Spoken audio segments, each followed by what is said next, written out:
everybody, this is Rose of Sharon, and I'm back again with another movie review. I just saw Mixed Nuts, which has Steve Martin in it, and the casting of this is absolutely incredible. Now, of course, I remember when this originally came out, and I had recalled that I loved it just as much then as I do now. I was 14 when this came out, so as a 14-year-old, I could actually enjoy one of my first PG-13 movies, because mom wouldn't let me watch PG-13 movies until I turned 13. And I'm glad that she did, but I think I missed out on a lot. Um, I was a precocious child, so I was already understanding a lot of adult jokes that I think maybe had flown over her head. Well, I don't really know, honestly, but she knew what I realized was funny and shouldn't have found funny. A lot of innuendo, double entendre. I got it. I understood. Even though, you know, a lot of my development was delayed. Um, I love this movie, and I know that it got a box office bomb and it was a dishonorable mention, but it's not your conventional Christmas movie.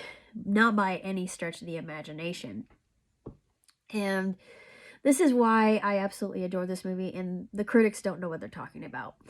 This is a dark comedy, and it's not meant for everybody, but for people like me and those of us who go through uh, this kind of thing on the holiday, it just makes more sense. And for me, it hits that particular feeling that some of us get around the holidays, and yeah, it really spoke to me, especially the ending. I'm not gonna say what happened in the end, because the ending actually evoked some very happy tears. And it made me feel more of a sense of hope and um, expectation, and knowing that, even though I did spend the holiday by myself this I didn't go anywhere, so it was just a miserable holiday, honestly. And I thought, God, if I spend another holiday alone, I don't know what I'm gonna do. But I had to think like Catherine did, and I'm gonna think like Catherine does, just like in the movie, because in the movie she has to basically psych herself up and tell herself, look, you have a job, you got a job. Pull yourself together. And she does, even though at the time it was a difficult concept for her after the caller called in the lifeline, the lifesavers line, the helpline, and said that she was going to be in the 10 items or less line for the rest of her life. And I don't know why, but that particular line just hit me hard, especially now. And I just thought, what if I'm going to be in that 10 items or less line for the rest of my life? And I thought, ugh, I'm praying I don't. But I don't think I will. I don't think I'm one of those people that's going to be in that lane for the rest of my life, honestly. It's just times can be challenging, and people, they're more afraid than they used to be, and technology doesn't always make it easier. But there are miracles. Miracles still exist, and this movie proves that. And yeah, it might have not done well in the box office, and it might not be remembered, and it might be underrated, but I love it. I just thought it's brilliantly done. It's hilarious. It's an enjoyable, quirky, dark comedy that is done right. And Steve Martin he's tremendous. He plays this character that he's extremely helpful when he's working at Lifeline's help desk, or Lifeline. Why do I keep calling it Lifeline? Lifesavers. When he's working at Lifesavers call desk and getting those calls from genuinely hurting people and giving them really good solid advice, and yet just completely bombing when it comes to interacting with actual people. And then he comes to realize that what he's been looking for all along has been eluding him until the very last moment of the film. And then it just all dawns on him that he realizes what he's been missing. And it's just such a well done movie, and I know it gets overlooked at by critics, but it's just a different kind of movie, and it speaks to a lot of us during the holidays. And it may be a sore subject for a lot of people, but suicide does incline during the holidays, and especially now in January.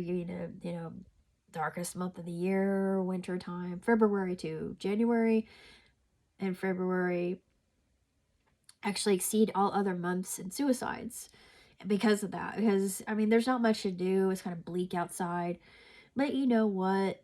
That's why we have hobbies. That's why we have a family. That's why we have people that we can count upon and call.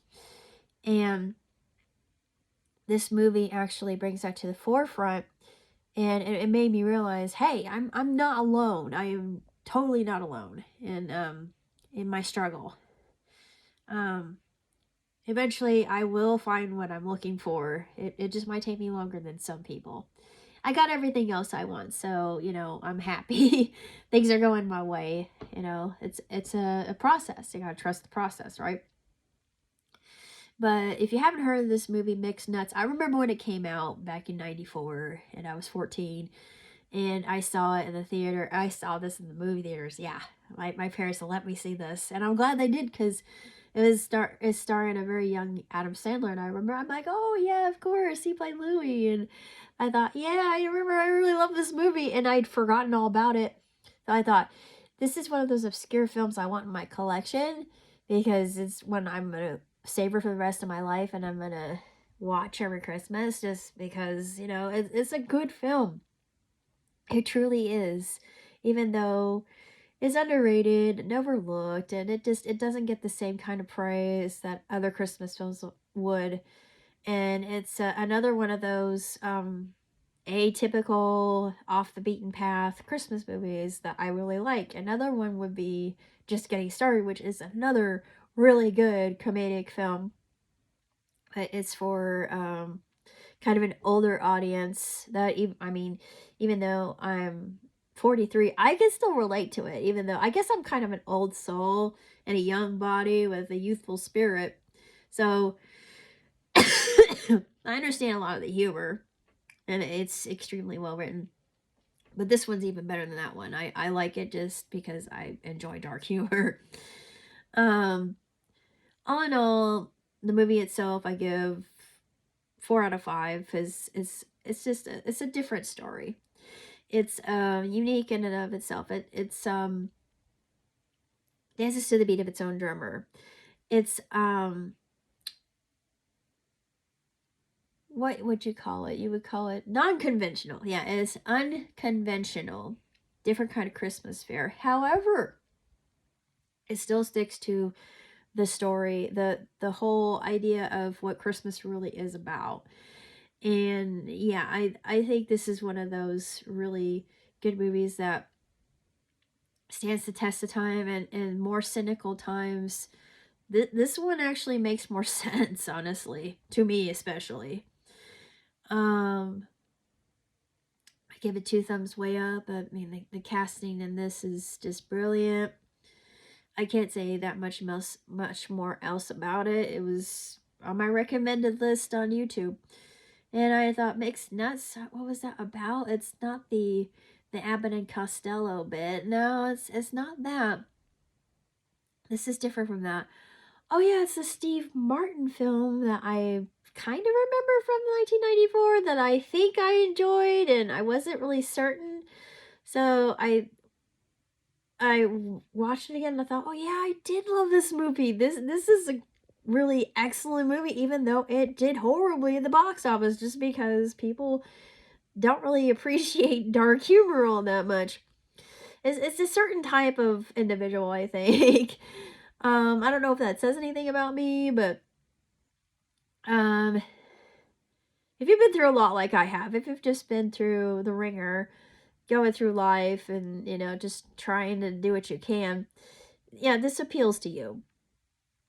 So if you're one of those people who wants an unconventional Christmas movie, this is where you've got to look. And it's Steve Martin, so you can't go wrong. And Steve Martin shines brilliantly in this. And he comes into his own, and he he uh he actually learns what he really wants. So it's all about that discovery as well. And I think it's just a beautiful sentiment to the holidays, and it's just a really excellent movie. Plus,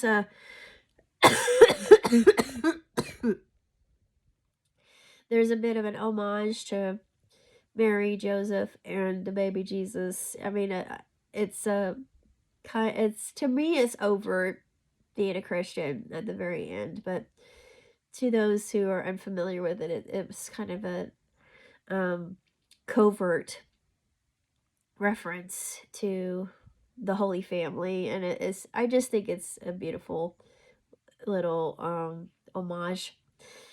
But beyond that, that's basically all I have to say. So until next time, live and prosper. Ciao, tutti.